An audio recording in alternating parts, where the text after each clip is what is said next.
시사인라이프 노브레이크 인터뷰 오늘 제주로 찾아뵀는데요. 네. 공존 예술 창작 스튜디오 곽진 선생님 찾아뵙습니다. 선생님 안녕하세요. 네. 네, 인터뷰 응해주셔서 감사합니다. 예. 네, 서울에서 찾아왔다고 만나주셔서 너무 반갑고 감사드리고요. 예. 네, 첫 번째 질문은 공존 예술 창작 스튜디오에 대해서 좀 설명해 주셨으면 합니다. 공존예술 창작 스튜디오는 우선은 음악 활동에 관련된 거고, 음악 활동 중에서 작곡, 그리고 연주, 연습, 녹음, 그리고 공연까지 그거를 다 아울러서 이렇게 할 수 있게 하는 그 공간이라고 생각하시면 됩니다. 제가 가볍게 둘러봤지만 공간이 좀 되게 예사롭지가 않은 게요. 이런 공간 만나기가 쉽지가 않거든요. 예. 일단은 지금 뭐 뒤에 있는 악기를 보면 보통 그룹 사운드형 네. 악기잖아요. 네. 근데 선생님 경력을 보면은 순수 음악 쪽도 하셨고요. 네. 그러다 보니 순수 음악 같은 경우에는 좀 편성이 좀 커지는 경우들도 있을 수 있잖아요. 네. 독주나 무슨 사중주로 끝나는 게 아니라. 네. 근데 제가 서울 사람이라서인지 몰라도 돌아다니다 보면 소규모 연습실, 네. 합주실 정도밖에 없는데 네. 지금 이 공간은 공연장으로도 쓰일 수 있지만 네. 대규모 연습실 겸 네. 녹음실로도 쓰일 수 있는 것 같아서 네.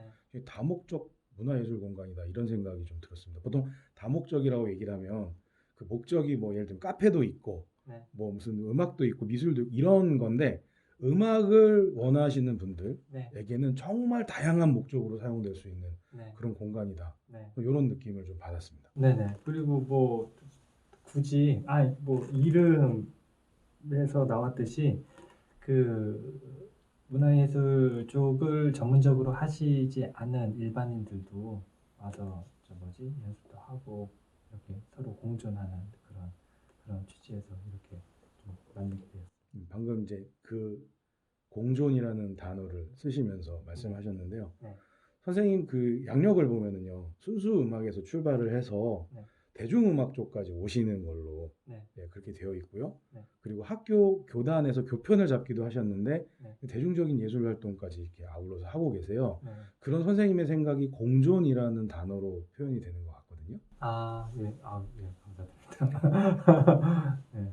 뭐 음악 장르를 저는 딱히 이렇게 나누진 않고요. 뭐 특히나 제가 좀 음악을 작업할 때는 여러 가지 그 장르에서 좋은 것들을 이렇게 제가 한 곡에다가 뭐 여러 장르를 집어넣는 경우도 있고 해서 장르에 대한 그런 그 벽은 따로 없습니다.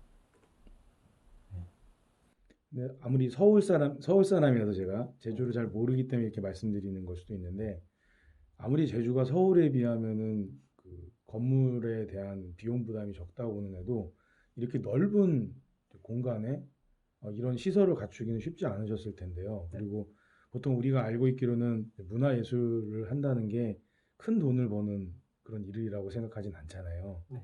네. 어떻게 재원을 마련하시고 재원이요. 재원은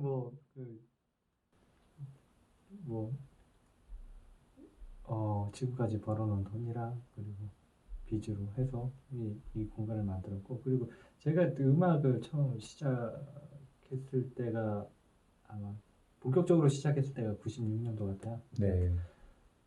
밴드 음악부터 시작을 했었는데 동아리에서 밴드 음악을 하면서 음악에 대해서 굉장히 제 자신이 음악을 좋아하는 것 같다라는 거를 제가 발견하게 됐어요. 그래서 그때부터 지금까지 계속 음악적인 활동만 계속 꾸준히 했죠. 네. 그 안에서 뭐 교육 활동도 있긴 있지만 그것도 음악 전공으로 해서 교육 활동도 있었고 계속 그 음악적으로는 계속 활동하고 있습니다. 그럼 밴드로 출발해가지고 네. 음악으로 입문하시게 된 케이스인 건가요? 네. 밴드 음악부터 시작했죠. 그리고 그때는 그냥 왜 저희들 그때 당시에 노래방이란 게 생겼었잖아요. 네네. 네, 노래방 저희 나이 때쯤의 분들은 아마 다들 아실 테지만 뭐 굉장히 많이 다녔죠, 노래방을. 그래서 할 수 있는 악기가, 연주할 수 있는 악기가 하나도 없었어요. 그냥 노래 부르는 정도, 그 정도로만 해서 동아리에 들어갔었는데 동아리에서 다른 친구들 연주하는 모습을 보면서 그 친구들한테 악기를 하나씩 배웠죠. 음, 뭐 기타부터 시작하셨겠네요. 예, 기타부터 시작해서 뭐 드럼이라든지 그리고 건반이라든지 그렇게 해서 접하게 됐고 그리고 현재 저는 그 노래를 부르진 않고 그 작곡 활동하면서 제가 연주할 때는 베이스를 연주를 합니다. 그래서 음, 베이스 같은 경우에는 제가 그 베이스 기타로 연주 활동을 했었는데 그 학과는 제가 그 클래식 작곡 전공이거든요. 네네. 그런데 클래식 작곡 교수님께서 야, 너 베이스 기타 한다며? 아, 예. 그러면은 저 어디지? 그 오케스트라 와서 콘트라베이스 연주해. 아, 예? 그렇게 해서 거기 오케스트라에서도 콘트라베이스를 연주를 했었죠. 그래서 뭐 다양한 곡들도 많이 접했어요. 저 뭐지? 클래식 심포니라든지 뭐 클래식적인 그런 곡들도 많이 굉장히 아무래도 콘트라베이스를 필요로 하는 편성이면 좀 굉장히 큰 편성이잖아요. 오케스트라죠. 제가 알기로는 현악 사중주 이렇게 얘기할 때 보면은 바이올린 두 대, 뭐 네. 비올라, 첼로 요런 정도였나요? 아니면 거기 네네. 피아노하고 뭐 이렇게 뭐 피아노 예, 트리오라든지 뭐 그렇게 들어가는 건데 컨트라베이스면은 아무래도 좀 규모가 굉장히 클 수밖에 없겠다 이런 생각이 좀 들긴 하는데요. 콘트라베이스가 소규모 편성에서도 들어가긴 하는데 네네. 일반적으로는 대규모 편성 좀 자주 들어가죠. 네. 근데 컨트라베이스가 들어가는 대중음악은 아무래도 상상하면 재즈를 생각하게 되는데 네, 재즈. 그쪽 활동도 혹시 하셨는지. 이제 활동은 해보려고 했었는데, 뭐, 우선은 그 재즈 베이스를 따로 배워본 적은 없고요. 지금 계속 공부는 하고 있고, 그리고 재즈 피아노는 공부를 했었어요. 아, 네, 재즈 피아노는 2005년도에 그 서울에 자스라는 곳이 있었는데, 네네. 거기 가서 좀 공부를 했죠. 아, 그리고 음대 다니시는 중에 음대를 졸업하고 다시 또 아, 졸업하고, 자스 가서 공부하고, 그다음 석사하고, 음. 박사도 또. 사실 선생님이 이력 중에 보면은 음대 졸업이 2004년으로 되어 있어서 굉장히 그 연령대에 비하면은 대학 졸업이 늦으시구나라고 생각해서요. 네, 그래서 한 학기 노가다 뛰고 한 학기 학교 다니고 이렇게 그 고학하신 분인가 이런 상상을 했었거든요. 보통 뭐 제 나이 대 분들은 다들 공감하실 테지만 뭐 전혀 뭐지 어, 근거도 없이 아무런 사유도 없이 그냥 다들 휴학하잖아요. 네네네. 몇 번씩 휴학했었죠 저도. 근데 음, 저는 휴학하면서도 계속 음악 활동 음. 계속 꾸준히 했죠. 96년도에 밴드 활동을 하면서 그때 이제 진로를 음악으로 잡기로 이렇게 하면서 음악으로 오시게 된 건데, 네, 네. 뭐랄까요. 그 뜻밖의 좀 말씀인 것 같이 제가 여겨져서요. 왜냐하면 그 서울의 재즈 아카데미가 서울에 제가 서울 사람이서 자꾸 그렇게 말씀드리는지 모르겠어요. 재즈 아카데미가 생겨서 처음부터 대중음악 하고 싶어하는 친구들은 그쪽으로 가거나 아니면은 이제 뭐 그다음에 대중음악을 가르치는 그런 학과들도 많이 생겨나서 진로를 그쪽으로 많이 잡았는데 네. 뜻밖의 순수 음악 쪽으로 들어가서 작곡을 배우신 걸 보고 네. 약간 좀 저는 좀 특이하다 이런 생각들을 좀 했습니다. 제주도 같은 경우에는 대중음악 학과가 그렇게 보편화되어져 있지는 않았어요. 그래서 음악 교육을 받는다고 하면은 대부분 정식으로 받고자 한다면은 4년제 대학. 음, 예, 특히나 제가 제주대학교 출신인데 네네, 제주대학교 같은 경우는 클래식죠. 네. 대중음악 학과는 따로 없고 해서 그쪽으로 좀 진학을 하게 됐죠. 그러니까 좀 뭔가 특별한 생각을 했다기보다는 선택지가 제한되어 있어서 그렇게 우선은 제가 네네 96년도에 음악학과를 바로 들어간 게 아니라 다른 학과로 네 들어갔다가 제가 그 음악 하는 모습을 아버지께서 보시고서 너 그렇게 할 거면 좀 정식으로 공부해 보지 않겠냐? 음, 어, 기회가 있으면 해보고 싶다라고 말씀드렸더니 이런 게 있으니까 그러니까 전과죠. 음, 전과라는 그런 시스템이 있으니 제도가 있으니까 그거 활용해서 한번 전과 한번 시험 봐라. 음. 근데 클래식이었죠. 네. 네. 되고 나서 3학년으로 그쪽으로 전과를 했는데 굉장히 힘들었어요. 왜냐하면은 같은 음악의 그 교육이었는데도 불구하고 대중음악이랑 클래식이랑 그게 그 설명하는 그 용어나 그런 것들이 좀 차이가 있어서 네, 그때는 굉장히 힘들었어요.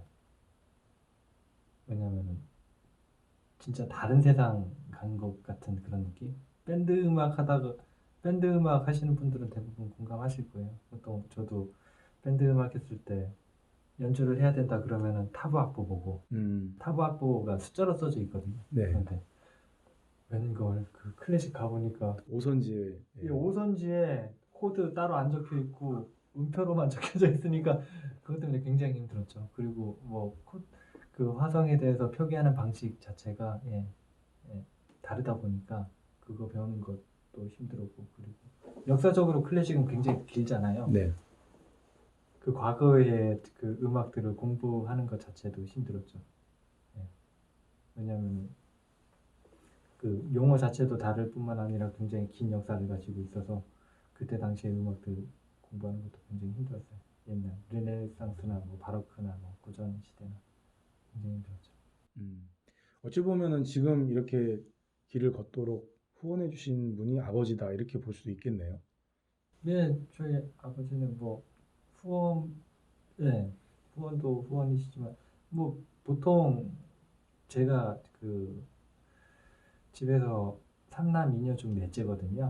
그래서 뭐 크게 신경을 안 쓰셨어요. 저에 대해서. 그래서 제가 하는 것에 대해서 특별히 방해하거나 그러진 않았어요. 그때 제가 음악 활동할 때 당시에 그 옆에 주위의 친구들 보면은 집안에서 굉장히 반대들 많이 하셨었죠. 예. 기타 한다고 하면 기타 막 부셔버리거나 막 그런 식으로 반대를 하셨었죠. 네네. 예, 아마 공감들 하실 거예요, 제 나이 때 분들은. 네, 저도 그럴 것 같아서 그래서 제가 고학하셨냐라고 여쭤본 게 가족이 반대하니까 내가 등록금을 벌어야 돼. 네. 뭐 내가 악기를 사기도 돈이 필요한데 가족한테 지원받을 수 있는 게 없으니까 내 스스로 해야 돼. 네. 이런 것 때문에 좀 공부하는데 좀 시간도 많이 걸리고 힘들지 않으셨을까 이런 생각을 했던 거였어요. 보통 그때 제 나이 요즘 젊은 친구들은 어떤지 모르겠지만 대부분 다 노가다들 했었죠. 네. 노가다 하면서 그걸로 악기 사고 그랬었죠. 네. 누구지? 누군가 그 자기 그 어느 고속도로에 네. 그거를 네. 본인이 직접 가서 만들었다고 그 노가다 시절에 네. 그런 얘기도 있었던 것 같아요. 그래서 과거 이야기를 들으니까 원래 대중음악으로 출발해서 대중음악을 하고 계시는 건데 네. 저는 클래식에서 출발해서 대중음악으로 오셨다, 크로스오버 하셨다 이렇게 생각을 했었거든요. 네. 근데 과거의 이야기를 듣고 나니까 좀 더 이해가 되는 것 같습니다. 오히려 대중음악 하시는 분들 보면은 이론적인 바탕을 좀 충족을 덜 시킨 상태에서 계속 대중음악으로 오시는 경우들이 많은데 네. 어찌 보면은 이제 클래식을 통해서 기본기를 탄탄하게 익히고 오셨다 이렇게 보는 게 더 맞을 것 같네요. 예. 그리고 요즘 대중음악 하시는 분들을 보면은 공부 굉장히 열심히 하죠. 네. 대부분 악기 연주자들이 이론도 굉장히 공부를 굉장히 많이 하셨죠. 네. 그런데 보통 클래식 같은 경우에는 연주자들은 그렇게 공부를 안 해요. 아, 그렇습니까? 예. 처음 듣는 오히려 클래식 쪽의 연주자들이 작곡하는 작곡가들이야 그렇게 네네. 공부를 하지만 음악 이론에 대해서 그런데 일반적으로 클래식 연주자들은 음악 이론을 따로 공부하지 않아요. 커리큘럼에 나와 있어도 학교에서 그렇게 학점 받는 정도? 아마 대부분이 그래요. 연주 자체에만 더 깊게 파고든다라고 보면 되겠네요. 예. 좋게 말씀드리면 좋은 얘기로 오늘 좋은 얘기만 하시는 걸로. 네. 콘트라베이스 얘기하다가 뭐 베이스 원래 연주했다 아니죠. 반대죠. 베이스를 연주하고 있었는데 오케스트라에서는 콘트라베이스도 연주했다. 뭐 네. 이렇게 얘기가 나왔는데요. 네. 그 베이스나 컨트라베이스나 맡아서 하고 하는 역할은 같지만은 소리도 다르고 조금 연주 방식도 다르잖아요. 어떤 게 더 매력 있을까요? 저는 두 개 다 매력 있어요. 음, 그러니까 밴드에서 음악 연주하는 것도 매력 있고, 그리고 저는 클래식 그 연주에 대해서 그렇게 매력을 못 느꼈었거든요. 네네. 그 저 연주하기 이전에는. 음, 왜냐하면은 어, 그 클래식 음악을 보통 일반인들이 자주 듣지 않는 네네. 것처럼 저도 그렇게 자주 듣지는 않았었어요. 공부를 하고 있음에도 불구하고 그렇게 잘 듣지는 않았었는데, 그런데 오케스트라에서 연주를 해보니까 알겠더라고요. 예, 굉장히 깊이가 깊고, 그리고 어, 어, 굉장히 음악적으로, 예, 굉장히 가치도 있고, 그리고 작품적으로도 가치 있는 그런 음악 장르라고 생각을 해요. 클래식 음. 작품들도. 저는 음악의 문외한인데 그냥 TV나 네. 오디오로 들을 때는 몰랐는데 실제 오케스트라에 연주하는 그 현장에서 네. 그 연주를 직접 그 공연장에서 대했을 때 너무 큰 감동을 받았었습니다. 왜냐하면 악기 하나하나의 세세한 소리가 객석까지 들려오는데 네. 그 다양한 악기의 낱개의 소리가 뭉쳐져서 하나로 온다라는 게 네. 이게 얼마나 대단한가라는 그런 생각을 네. 하게 됐었거든요. 아마 그 일반인 분들도 그거를 느끼실 테지만, 제가 느꼈었던 그 감동은 언제였었냐면, 처음 클래식을 접했을 때. 그 제가 학교에서 이렇게 곡을 좀 이렇게 과제물로 해서 곡을 썼는데, 현악사중주로 해서 네네네. 뭐 그냥 뭐 대단한 뭐 그런 화성이 들어간 것도 아니고, 도, 미, 솔, 도를 악기별로 이렇게 나눠서 이렇게 어, 곡이 시작이 됐었는데, 첫 부분에. 그런데 첫 소리 듣는 순간 깜짝 놀랐어요. 소리를 직접 앞에서 들으니까 이거는, 예, 진짜 말로 형용할 수 없을 정도의 감동이었어요. 사운드가 굉장히 매력적이구나. 오케스트라의 사운드가. 현악 사중주만 들어도 그만큼의 감동인데, 그냥 단순한 코드예요. C 코드. 기타에서 네네네. 드르릉 하는 그런 C 코드인데, 그런데 현악 사중주로 들으니까 굉장히 저한테는 색다르고, 그리고 그 감동의 크기가 일반인들도 쉽게 접할 수 있을 정도의 감동이에요.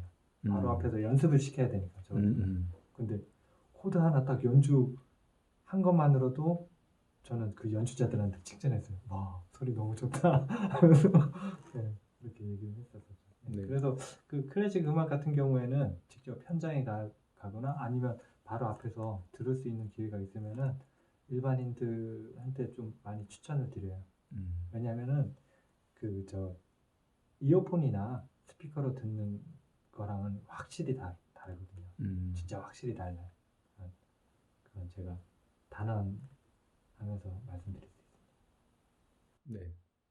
뭐 두서없이 이런저런 말씀을 나누게 되었는데요. 네. 공존에서 진행되는 구체적인 프로그램이 있다면 좀 소개해 주셨으면 좋겠습니다. 우선 슬기로운 밴드 음, 생활이란 슬로건이라고 해야 되나? 하여튼 제목 타이틀을 내놓고서 일반인들이 그렇게 직장 생활하면서 뭐지? 문화 활동을 할 수 있는 그 기회를 저희들이 따로 이렇게 프로그램을 진행을 하고 있고, 그리고 이게 이 공간이 생겨난 지 작년 8월이에요. 작년 8월에 생겨났는데, 그런데 그 전부터 계속 욕심은 있었죠. 아, 공간에서 연습도 하고, 음원 제작도 하고 했으면 좋겠다라는 그런 생각만 계속 했었는데, 어떻게 우연찮게 작년에 이렇게 급작스럽게 만들게 됐어요.